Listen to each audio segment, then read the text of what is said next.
Di sebuah tempat bernama Nazaret yang terletak di utara Israel, lahirlah seorang bayi perempuan yang diberi nama Maryam. Kelahirannya terjadi di tengah keluarga yang saleh dan penuh keimanan. Ia adalah putri dari pasangan suami istri yang dikenal karena ketakwaan dan kesalehannya, yaitu Hana dan Imran. Mereka adalah orang-orang yang senantiasa beribadah kepada Allah dengan penuh keikhlasan dan kebaikan hati. Hana, ibu dari Maryam, adalah seorang wanita yang penuh kasih sayang dan kesabaran. Sifat-sifat inilah yang kelak diwariskan kepada putrinya. Pada suatu hari, Hana duduk di bawah naungan pohon menikmati langit biru yang membentang luas. Pandangannya tertuju pada seekor burung yang tengah sibuk memberi makan anak-anaknya. Pemandangan tersebut menggetarkan hatinya dan membangkitkan kerinduannya untuk memiliki seorang anak. Hana yang telah lama mendambakan seorang buah hati kemudian berdoa kepada Allah dengan penuh keikhlasan. Allah yang maha mendengar dan maha mengetahui memperkenankan doa Hana. Tak lama setelah itu, ia mulai merasakan tanda-tanda kehamilan.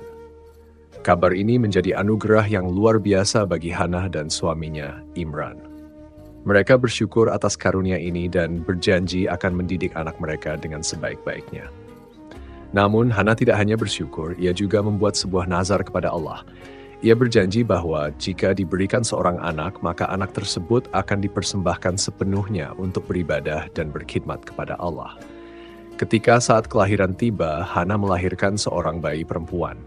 Awalnya, ia berharap mendapatkan seorang anak laki-laki yang bisa menjadi penerus keluarga dalam menegakkan agama dan memimpin umat.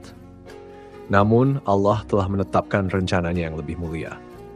Meskipun awalnya merasa sedikit kecewa, Hana tetap menerima takdir dengan penuh keikhlasan dan kasih sayang. Ia menamakan bayi perempuannya Maryam dan senantiasa mendoakan agar anaknya tumbuh menjadi wanita yang saleh dan berbakti kepada Allah. Sayangnya, ketika Maryam lahir, ayahnya Imran telah wafat. Kepergian Imran meninggalkan duka mendalam bagi keluarganya. Namun hal ini tidak mengurangi tekad Hana untuk membesarkan putrinya dengan penuh cinta dan ketakwaan. Banyak orang yang berlomba-lomba untuk mengasuh Maryam karena ia adalah anak dari seorang pemimpin yang dihormati. Hingga akhirnya, Maryam pun dibesarkan dalam lingkungan yang penuh dengan keimanan dan ketaatan kepada Allah. Nabi Zakaria adalah seorang nabi yang saleh dan bijaksana. Ia juga merupakan kerabat dekat Siti Maryam. Istri Nabi Zakaria adalah bibi dari Siti Maryam, sehingga ia merasa memiliki hak untuk mengasuhnya. Namun, untuk menentukan siapa yang benar-benar berhak merawat Siti Maryam, para ulama dan para pemuka masyarakat memutuskan untuk melakukan sebuah undian. Undian ini dilakukan dengan melemparkan pena milik para calon pengasuh ke dalam kolam. Pena yang tidak tenggelam akan menjadi penanda bahwa pemiliknya adalah orang yang dipilih untuk mengasuh Siti Maryam. Ketika undian itu dilakukan, pena milik Nabi Zakaria tidak tenggelam, sehingga ia pun ditetapkan sebagai pengasuh Siti Maryam. Sebagai seorang nabi yang taat dan penuh kebijaksanaan, Nabi Zakaria adalah pilihan yang tepat untuk membimbing Siti Maryam. Dalam asuhannya, Siti Maryam tumbuh menjadi wanita yang saleh dan suci. Ia senantiasa menjaga kesuciannya, berusaha berbuat baik kepada sesama, serta selalu mendekatkan dirinya kepada Allah. Siti Maryam menghabiskan waktunya di Baitul Maqdis, tempat suci yang menjadi pusat ibadah dan ilmu pengetahuan bagi umat manusia. Di tempat ini, ia tekun beribadah dan mendalami ajaran Allah. Ia juga senantiasa berusaha untuk meningkatkan pemahamannya tentang cara-cara mendekatkan diri kepadanya. Dalam masa pengasuhannya, Nabi Zakaria menyaksikan berbagai keajaiban yang menunjukkan keistimewaan Siti Maryam. Salah satu peristiwa yang paling mengagumkan adalah ketika Nabi Zakaria menemukan Siti Maryam memiliki buah-buahan segar dari musim panas di saat musim dingin, dan buah-buahan musim dingin di saat musim panas. Hal ini sangat luar biasa karena buah-buahan biasanya hanya tumbuh pada musim tertentu dan tidak mungkin ada di musim lainnya. Kejadian ini membuat Nabi Zakaria merasa penasaran sehingga ia bertanya kepada Siti Maryam, "Dari mana kamu mendapatkan buah-buahan ini?" Dengan polos dan tulus, Siti Maryam menjawab, "Ini adalah rezeki dari Allah." Jawaban ini sangat mengesankan Nabi Zakaria. Ia merasa terharu dan terinspirasi oleh keimanan dan ketulusan Siti Maryam. Kejadian tersebut semakin memperkuat keyakinannya bahwa Allah pemberi rezeki yang tak terbatas.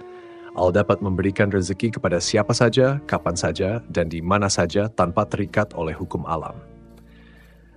Siti Maryam adalah seorang wanita yang sangat mulia. Kemuliaannya tidak hanya diakui oleh manusia, tetapi juga oleh Allah. Namanya dan kisah hidupnya diabadikan dalam Al-Quran, kitab suci umat Islam. Ini adalah sebuah penghormatan yang sangat besar dan menunjukkan betapa istimewanya Siti Maryam di mata Allah. Salah satu bukti kemuliaan Siti Maryam adalah keberadaan sebuah surah dalam Al-Quran yang menyebutkan namanya, yaitu Surah Maryam. Surah ini berisi kisah hidupnya, serta berbagai keajaiban yang terjadi dalam kehidupannya. Dalam surah ini, Allah menggambarkan Siti Maryam sebagai seorang wanita yang saleh dan suci, yang selalu berusaha untuk mendekatkan dirinya kepadanya. Namun, kemuliaan Siti Maryam tidak hanya terbatas pada kisah hidupnya yang tercatat dalam Al-Quran. Allah juga memilih dan melebihkannya atas semua wanita di dunia. Ini adalah penghormatan yang luar biasa, yang menunjukkan betapa istimewanya Siti Maryam.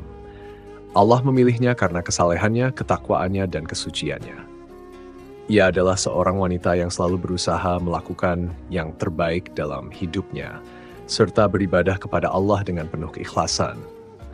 Ia juga senantiasa menjaga dirinya dari hal-hal yang dapat mengurangi kesuciannya dan selalu berbuat baik kepada orang lain.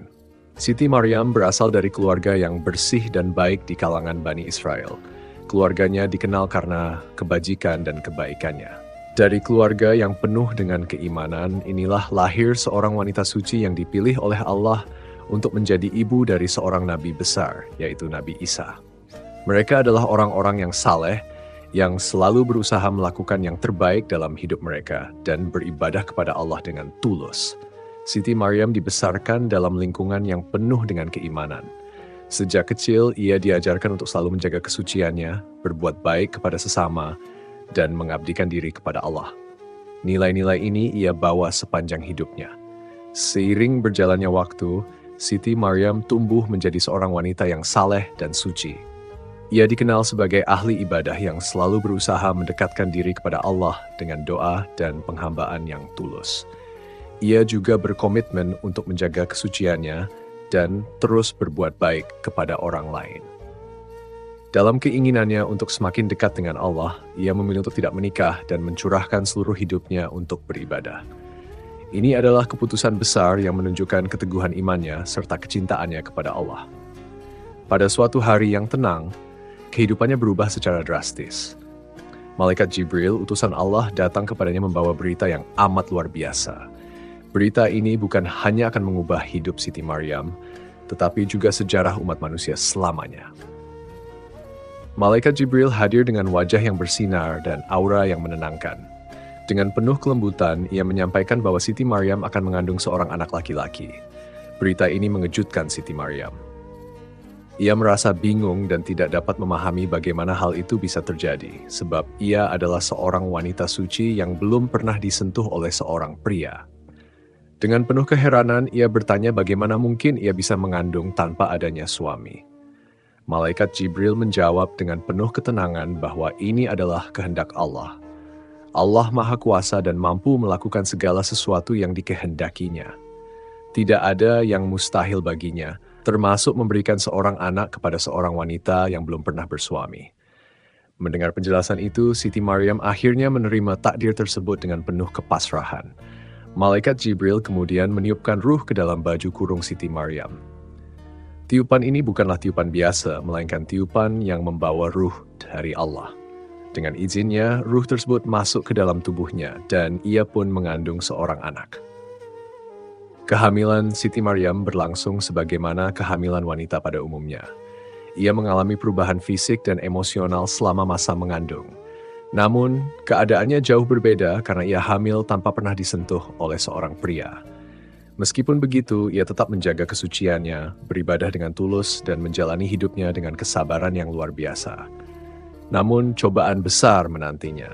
Orang-orang di sekitarnya tidak memahami bahwa kehamilannya adalah sebuah keajaiban dari Allah. Mereka mulai berprasangka buruk, mencemoohnya, dan menuduhnya tanpa dasar. Fitnah yang menimpanya semakin berat, tetapi Siti Maryam tetap bertahan dengan imanan yang kuat. Selama 9 bulan kehamilannya, ia terus berdoa kepada Allah, memohon perlindungan serta kekuatan untuk menghadapi ujian ini. Ia berharap agar anak yang dikandungnya tumbuh menjadi seorang yang saleh dan berbakti kepada Allah. Menjelang waktu kelahiran, tekanan dari masyarakat semakin besar. Ia menghadapi berbagai tuduhan dan hinaan yang menyakitkan. Namun, dengan hati yang penuh keimanan, ia percaya bahwa Allah tidak akan meninggalkannya. Untuk melindungi dirinya dan bayinya, ia akhirnya memilih untuk menjauh dari keramaian, mencari tempat yang aman, dan menghadapi takdirnya dengan penuh kepasrahan kepada Allah. Siti Maryam memutuskan untuk hijrah atau pindah ke daerah lain. Ini adalah keputusan yang sangat berat, karena berarti ia harus meninggalkan rumah dan komunitasnya. Namun, Siti Maryam tahu bahwa ini adalah hal terbaik untuk dirinya dan bayinya. Dengan penuh ketabahan, ia menempuh perjalanan yang panjang dan melelahkan, meninggalkan segala yang ia kenal demi mencari tempat yang lebih aman. Setelah menempuh perjalanan yang begitu sulit, akhirnya Siti Maryam sampai di tempat tujuannya. Tempat ini jauh dari rumahnya, jauh dari orang-orang yang mencemooh dan menuduhnya. Di tempat yang sunyi ini, Siti Maryam bisa hidup dengan tenang dan merawat bayinya dalam kedamaian. Namun, setelah berada jauh dari tempat asalnya, ia merasakan sakit pada perutnya, tanda bahwa saat kelahiran telah tiba. Meski sendirian dan jauh dari rumah, Siti Maryam tetap kuat dan tabah. Ia yakin bahwa Allah selalu bersamanya dan bahwa ia akan mampu melewati cobaan ini. Setelah masa kehamilan yang penuh tantangan dan ujian, tibalah saat yang ditunggu-tunggu. Dalam keadaan sendirian, Siti Maryam mencari tempat yang aman dan nyaman untuk melahirkan. Ia menemukan sebuah pohon kurma dan bersandar pada batangnya, mencari perlindungan dan ketenangan di bawah naungan daun-daunnya. Meskipun berada dalam kondisi sulit, ia tetap bertahan dengan keyakinan bahwa Allah tidak akan meninggalkannya. Di bawah pohon kurma itulah Siti Maryam akhirnya melahirkan seorang anak laki-laki. Anak yang lahir dari rahimnya adalah seorang yang kelak akan dikenal sebagai Nabi Isa. Ini adalah peristiwa yang sangat ajaib dan menakjubkan, yang menunjukkan kekuasaan dan keajaiban Allah. Nabi Isa adalah seorang rasul yang diutus untuk membawa ajaran baru bagi umat manusia, seorang utusan Allah yang diberikan tugas untuk menyebarkan wahyu dan membimbing manusia ke jalan yang benar. Ia adalah pemimpin yang bijaksana dan penuh kasih sayang, yang akan selalu berusaha melakukan yang terbaik bagi umatnya. Saat Siti Maryam sedang diliputi duka karena harus melahirkan dalam kesendirian, malaikat Jibril datang untuk menghiburnya. Sebagai utusan Allah, malaikat Jibril membawa pesan kasih dan ketenangan, memberikan kekuatan serta harapan kepada Siti Maryam di tengah kesulitannya. Ia meyakinkan bahwa Allah tidak pernah meninggalkannya, bahkan di saat-saat paling berat. Allah selalu bersamanya, melindungi dan mencurahkan kasih sayang yang tak terbatas. Allah kemudian memberikan rezeki kepada Siti Maryam dan bayinya. Dalam keadaannya yang sendirian dan jauh dari rumah, ia menerima makanan dan air yang mengalir dari langit. Ini bukan sekadar pemenuhan kebutuhan fisik bagi Siti Maryam dan Nabi Isa, tetapi juga menjadi simbol kasih sayang dan perlindungan dari Allah. Keajaiban ini menjadi bukti bahwa Allah selalu ada untuk hambanya, memberikan apa yang mereka butuhkan, terutama dalam masa-masa sulit. Setelah melahirkan Nabi Isa, Siti Maryam akhirnya memutuskan untuk kembali ke kampung halamannya. Namun, kedatangannya tidak disambut dengan sukacita. Sebaliknya, ia disambut dengan ejekan dan tuduhan dari masyarakat. Mereka meragukan kesuciannya dan menuduhnya telah berzina karena melahirkan seorang anak tanpa suami. Hinaan dan fitnah yang ia terima begitu menyakitkan, tetapi Siti Maryam tetap diam dan sabar. Ia tahu bahwa kebenaran akan segera terungkap, dan Allah pasti akan membelanya di hadapan manusia. Siti Maryam tetap bangga dengan bayi yang digendongnya. Ia tahu bahwa bayinya Nabi Isa adalah anugerah dari Allah dan bukan hasil dari perbuatan dosa. Ketika masyarakat mulai mencemooh dan meragukan kesuciannya, terjadi keajaiban yang mengejutkan semua orang. Nabi Isa yang baru saja lahir diberikan mukjizat oleh Allah berupa kemampuan untuk berbicara sejak bayi. Tiba-tiba ia berkata dengan suara yang jelas, membela ibunya, Siti Maryam. "Ibuku, Siti Maryam, bukan seorang pezina," kata Nabi Isa, "melainkan wanita suci lagi mulia yang dipilih oleh Allah untuk melahirkanku." Kejadian ini membuat semua orang terdiam. terkejut mendengar bayi yang baru lahir bisa berbicara dan membela ibunya. Keajaiban ini menjadi bukti bahwa Siti Maryam adalah wanita suci dan bahwa tuduhan masyarakat terhadapnya adalah salah. Setelah kelahiran Nabi Isa, hidup Siti Maryam berubah secara dramatis. Ia kini bukan hanya seorang wanita suci yang beribadah kepada Allah, tetapi juga seorang ibu yang harus membesarkan anaknya. Namun Siti Maryam menjalani peran barunya dengan penuh kasih sayang dan dedikasi.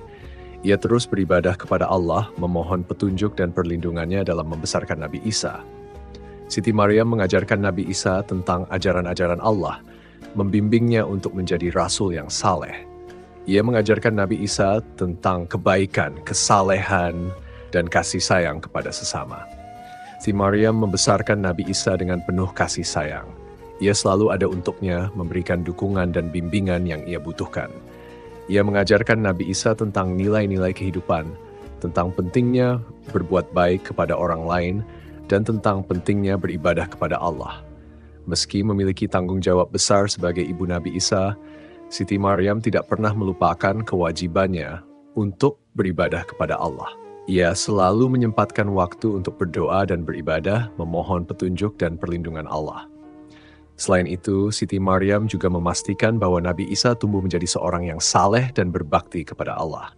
Ia mengajarkan Nabi Isa tentang ajaran-ajaran Allah dan membimbingnya untuk menjadi seorang rasul yang saleh. Ia selalu berdoa agar Nabi Isa dapat menjadi pemimpin yang baik bagi umat manusia dan membawa perubahan positif bagi dunia. Pada saat yang ditakdirkan, Siti Maryam berada di lereng sebuah gunung ketika ajalnya tiba. Tempat yang tenang dan damai ini menjadi saksi bisu saat roh mulia Siti Maryam meninggalkan dunia fana ini. Wafatnya Siti Maryam membuat hati Nabi Isa terasa sangat berat. Ia merasa sangat sedih karena kehilangan ibunya yang begitu dicintainya.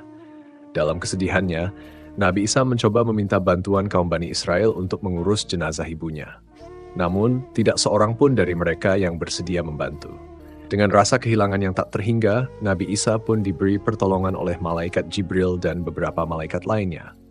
Mereka datang membawa bidadari untuk menguburkan Siti Maryam dengan layak. Setelah proses pemakaman selesai, Nabi Isa berdoa kepada Allah.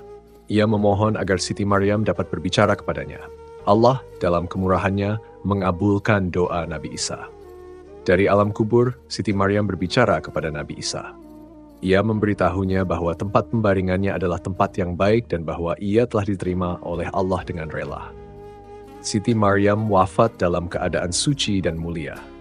Ia meninggalkan jejak yang mendalam dalam sejarah umat manusia sebagai seorang wanita suci yang menjadi ibu dari seorang rasul besar, Nabi Isa. Siti Maryam menghabiskan hidupnya dengan penuh kesalehan dan dedikasi kepada Allah.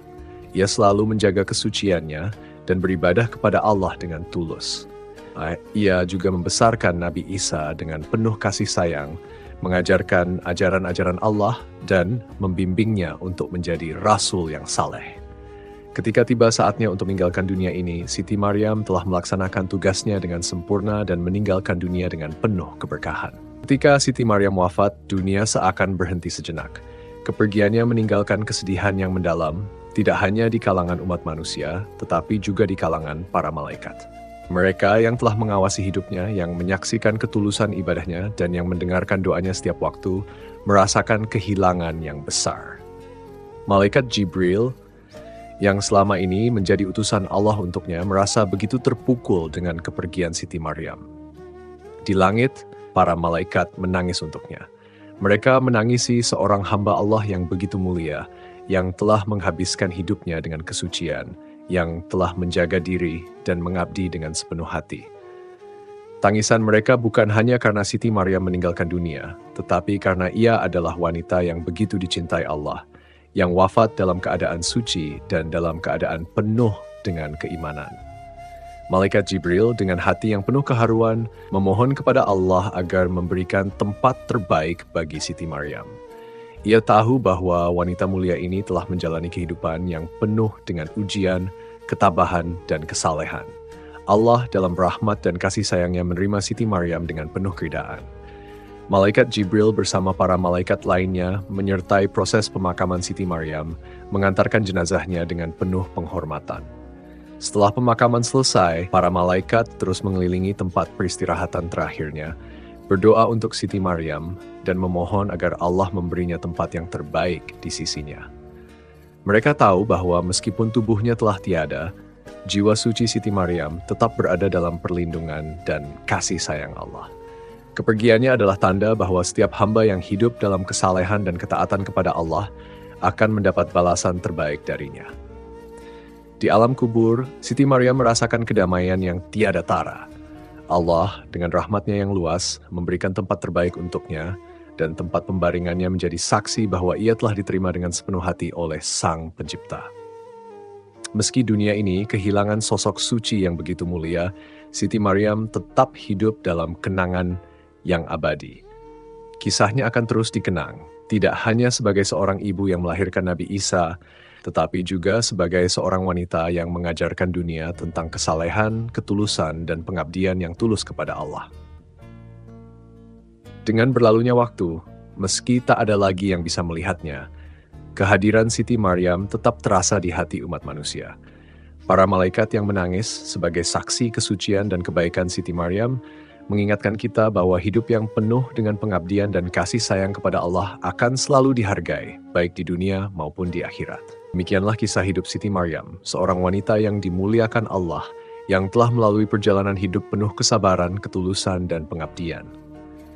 Dari lahirnya Nabi Isa yang penuh mukjizat hingga wafatnya dalam keadaan suci, Siti Maryam telah menjadi teladan bagi umat, khususnya bagi setiap wanita yang senantiasa menjaga kesucian hati dan menjalani kehidupan dengan penuh keikhlasan.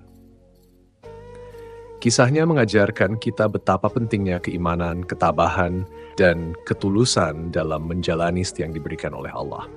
Semoga kita semua bisa meneladani kesalehan dan ketaatan Siti Maryam dalam kehidupan sehari-hari. Semoga Allah senantiasa memberkahi hidup kita, memberikan keteguhan hati, serta petunjuknya dalam selangkah kita. Wallahu a'lam bishawab. Assalamualaikum warahmatullahi wabarakatuh.